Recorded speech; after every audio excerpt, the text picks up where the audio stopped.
В уютном доме на окраине Бостона жили Сара и Джейк. Их жизнь была спокойной и размеренной, а верный лабрадор по кличке Макс считался почти полноправным членом семьи.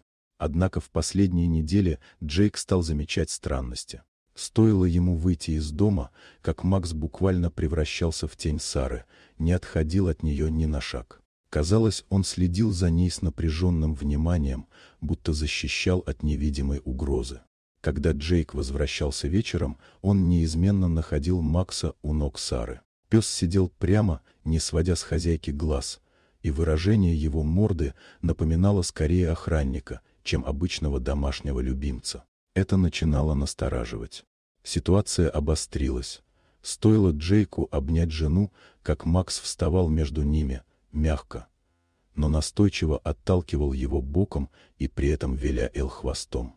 Словно он не хотел делить хозяйку с кем-либо. У Джейка зародилось подозрение, а вдруг у пса ревность.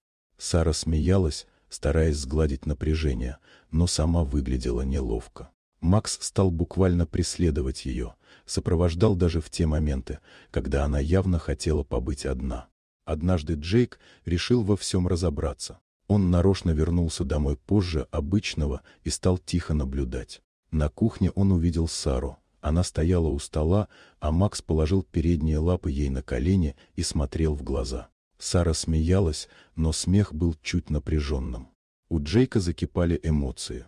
Он шагнул вперед, готовый задать прямой вопрос, но в этот момент Сара обернулась с баночкой в руках. Это было обычное арахисовое масло. Все оказалось до смешного просто. Макс обожал его запах. Каждый раз, как Сара открывала банку, аромат впитывался в ее руки, и пес буквально лип к ней в надежде выпросить хоть каплю. Его ревность, защита и назойливое внимание были всего лишь страстью к лакомству. Джейк рассмеялся, чувствуя облегчение и легкий стыд за свои подозрения. Загадка, казавшаяся драмой, оказалась простой и трогательной, собачьей любовью к арахисовому маслу. Иногда за таинственным поведением питомцев скрывается самая обыкновенная причина.